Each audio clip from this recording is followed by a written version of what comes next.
Alright, Positive Day Universe, this is Dr. GGD Sunga from I Can Change Project. Magandang gabing-gabi na sa lahat ng Universe natin.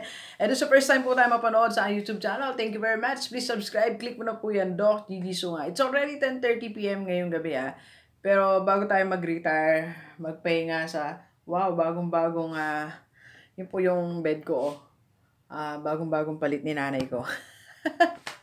Ito na yung kwarto ko, punong-puno na ng isa na siyang studio room, office, vlog room. Okay? So, sasagot lang tayo ng isa sa mga, kanina lang hindi siya tinanong via cellphone, FB, personal. Sabi niya sa akin, Doc G, kailan ka ba dapat makipag-business partner? Di ba narinig natin pag may nagpakilala sa atin, this is my business partner. So, kailan lang ba dapat ka makipag-business partner? So, tatlo lang reason kung bakit kailangan mo makipag-business partner. Okay? Pero bago yan announcement tayo, January 18, 2019. So, this Friday, kung gusto nyo mag-invest sa Forex, okay? So, meron po tayong free orientation sa Novotel, Cubao, message nyo lang po ako. And yung hindi makakarating dyan, if you want to do online coaching about investment, saving money, starting your own business, so message mo lang po ako. Alright, so, ito yung number ko, 0939-525-4311. Alright, kailan ka lang ba dapat maipag-business partner? There are only 3 reasons na maipag-business partner ka. Kasi ako personal, ayoko na may ka-partner. Kaya ako, di ba, minsan nung narinig nyo ako, meron ako in-announce na gagawin kong business, di ba? Na ipag-partner ako sa company, sa mga tao. So, hinold ko muna kasi ayoko talaga na may ka-partner. Kasi gusto ko ako talaga nagdi-decide. Ayoko nang maraming kino-consider. Okay? Tingin ko ba na hadlangan ng aking mga gusto pang gawin. Okay? Pero, hindi laging ganon. There are 3 instances, okay, na kailangan mo na magipag-business partner para umunlad ang negosyo mo. Okay? Kung ayaw mo, lulukin mo yung pride mo, o kaya naman baguhin mo yung mindset mo na hindi mo kayang mag-isa. Sa marketplace ngayon, kailangan mo makipag-business partner, lalo na for these 3 reasons. Okay?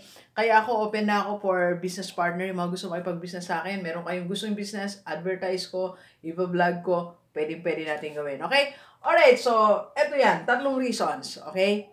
Bakit ka lang makipag-business partner? Number 1, pag wala kang resources, maipag-business partner ka. For example, ang resources na tinutukoy ko dito, lalo na po yung finances, kung kulang ka ng puhunan, okay, kung hindi, pag nag-loan ka, kung maglo-loan ka, medyo mataas ang interest, so hindi mo kaya, at eto yung kaibigan mo, mapagkakatiwalaan mo naman, kilala mo, willing siyang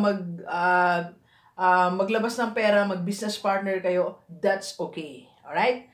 Second, pwede kayong mag-business partner kung di ba sa pera. Halimbawa, kailangan mo ng isang pwesto, meron siyang available na lote at building, pwede kayong magiging business partner para hindi ka na magbayad at meron din siya may pututulong sa ibang bagay, di ba? So, ayan yung unang criteria o unang situation na kailangan mo ng business partner. Pag wala ka resources, okay? May business idea ka, kulang ang pera mo, business partner.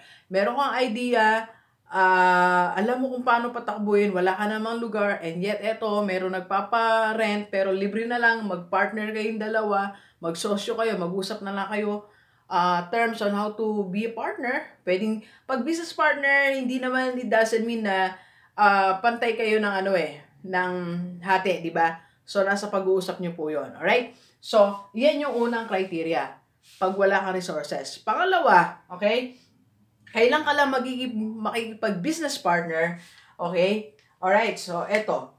Pag dalawa pa po yan, so yung isa, pag kulang ka ng wala kang resources, okay? Second, kailangan mo business partner, alright, okay? Kailangan mo makipag-business partner kung, dito muna tayo, kailangan mo ng network, alright? Kung kailangan mo ng network, alright? So, yung isa mo lang, ito lang maipag-business partner ka dahil ang dami niyang kakilala. Ikaw may idea ka, alam mo system, pero ang kakilala mo lang naman, very limited. Pero siya, kaya niyang dalhin, kaya niyang i-market ang iyong business kahit saan. Network.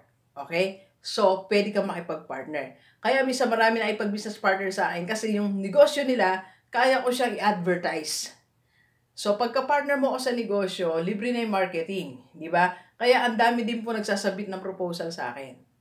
Okay? So, yun ang ating yun yung isa nating isang way or isang situation na kailangan mo ng business partner. Pag yung papartneran mo, malawak ang network, go for it. Okay? Kahit may pera ka, kaya alam mo yung system, pero wala kang network, so mahirap makalipad ang yung negosyo. And pangatlo naman, okay, nuli natin, pag kulang ang yung skills, lalo na yung mga technical skills, okay, kailangan mo magipag-partner. Kagaya one time, meron akong gustong ibukas na, marami pa akong business ideas eh. Hindi ko lang may latag kasi wala akong time. Second, wala akong technical skills. So, I'm looking now for a person na kaya maipag-partner sa akin na gagawin niya yung mga technical skills na hindi ko kayang gawin. Marami naman pong nag-offer kaya malayo eh. So, kung ikaw taga-Bataan, Pampanga, pwede tayo mag-usap. So, balik tayo. Kung ikaw ay kailangan mo ng technical skills, okay?